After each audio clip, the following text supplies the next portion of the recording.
Say. Abemma'S happy birthday gift.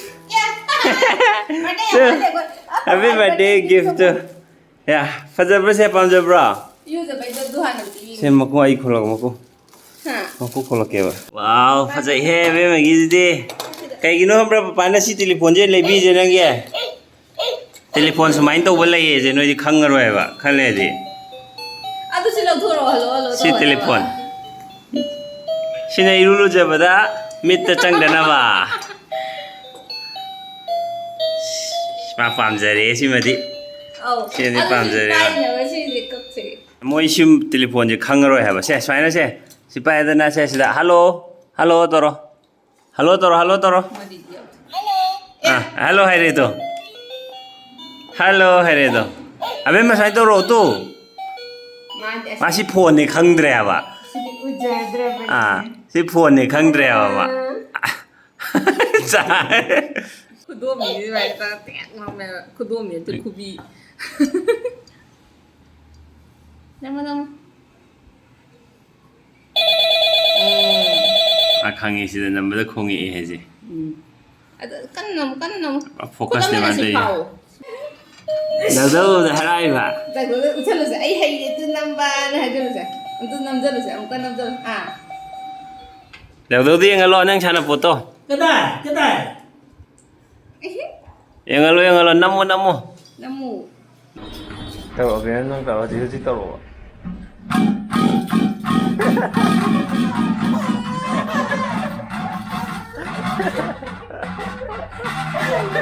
Nap करे.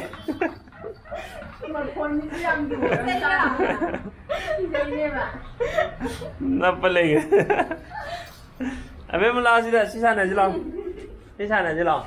लाओ.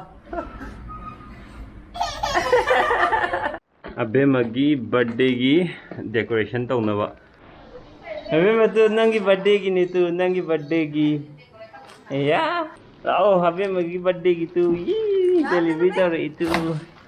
Sida Instagram aduga Facebook mukhogi lei Rainbow Popper 20 ena ko ma'am जो order to ni adi sanga dum order to bibe take yogi adi decoration to bodi ngasi video jigi makha tarak boda loi hapa ge balloon kam na yaure Hay là ngarang ki birthday cake to half ka. candle am yaure Abemma'S oh ya Abemma'S photo yaure moi je Abemma'S ne maya kat phoga to photo ma happy hai ba moi na to yam nusi do thai ne gi Thank you so much Rainbow Popper ठीक है Rainbow Popper 20 hai je Instagram gi mo gi account lai bine Kena thiet na bro kai oi jen. balloon na ngani Mane. hojik te dum kam thoga re hai yengi thiet na do kam Kam tho ko sai thiet ta ta. nang kam thro de ida Abemma'S ne lau gre hai masai ni na ke jo balloon ne do ina one tha balloon ai ji kadai de si je kadai de chin du no khang de na le ram bane ba ma khoi no ina delivery to gra ge na habi de thank you moina sponsor to ge ko ge a pam ja na lo de ma balloon me am ya re tu da 50 balloon ne hamne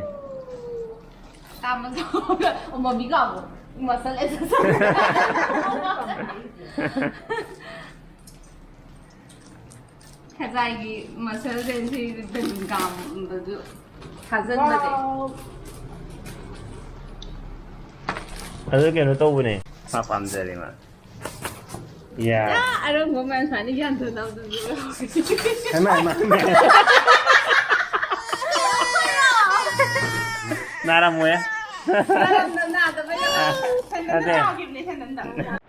Abemma'S lang mo Tung itu dia mah.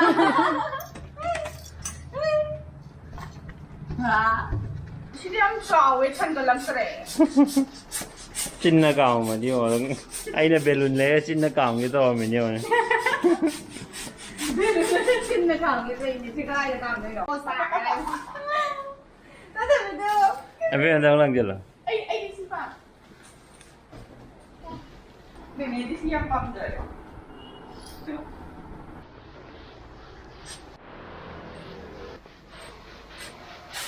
Ai là Chiều Tapi sama kan biru Abemma'S.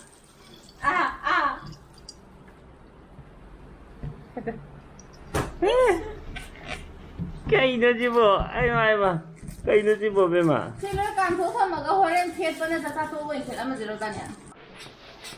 birthday की decoration item ma'am से हम फजाइए thank you once again Thank you. Amok thau có tông rời video đó mà. Mani. xem bây giờ ham mà để một khối nè cái đi hàng là linh khôngวัน được นี้ không ตก đâu ตาเป็นไซน์ที่เกรนจะตกจะหา thank you Rainbow Popper 20 thank you so much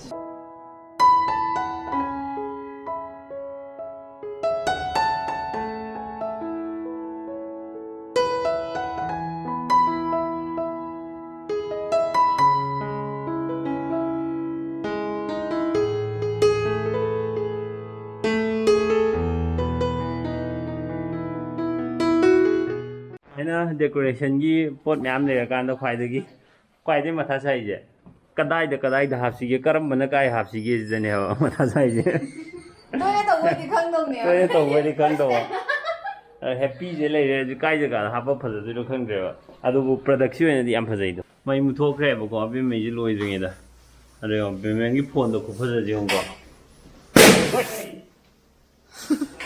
अंगे अखोई काय मईजे सी timing जे मुतले आदा बेमें कन semi happy birthday की हयेंग आओ फजर हेंग असिगी अखोई decoration जिदि अदा बॉल जे पंकाई द काय है दुना हयेंग लेरमोइदो खंगदे सी तई म्याम जे कमाइना डेकोरेशन तौदोइनो खंगदबदगी हजिक डेकोरेशन जे खरादी तारे मोंग खरा माले बोल मैम स्वाइदसु बोल मैम लेरी तुमुगे यादरे मासी मैम जी येंबदा तो ममा है की बसी येंबदा तुमुगे यादरे याम केथरे सेलिब्रेशन हयेंग बर्थडे की मैम द थैंक यू एबा thank you rainbow popper 20 Instagram handle अमदी Facebook handle लोय हापसर मगे डिस्क्रिप्शन में हम चेक तौबिरो और मैं हम ऑर्डर दुम तौबि याय याम फजै मखोई पिरै सिंजे ngasi preparation almost ओरे हयेंग बर्थडे सेलिब्रेट तौबे सुनाइ ले रंगदा ले मोइदा दु खंद्रि हयेंग game energy ma'am ngasi video जी मता से लोशन जरगे मैम अदो मैम ना नुसी वीडियो ना मखोई की इंस्टाग्राम दा चंगा मखोई इंस्टाग्राम दो मैम फॉलो तौसनबियो ngasi दी बाय हाइबगा तौगा म केन ग्रे लेफ्ट साइड दो अखोई सेलुटेप नप्पनेबको अदुना याम चेतना नप्तेब सेलुटेप मरी मंगा तौर नप्पदी यादोने मैम फिक्स इट खोई मैम लैग्रे मैम थादोय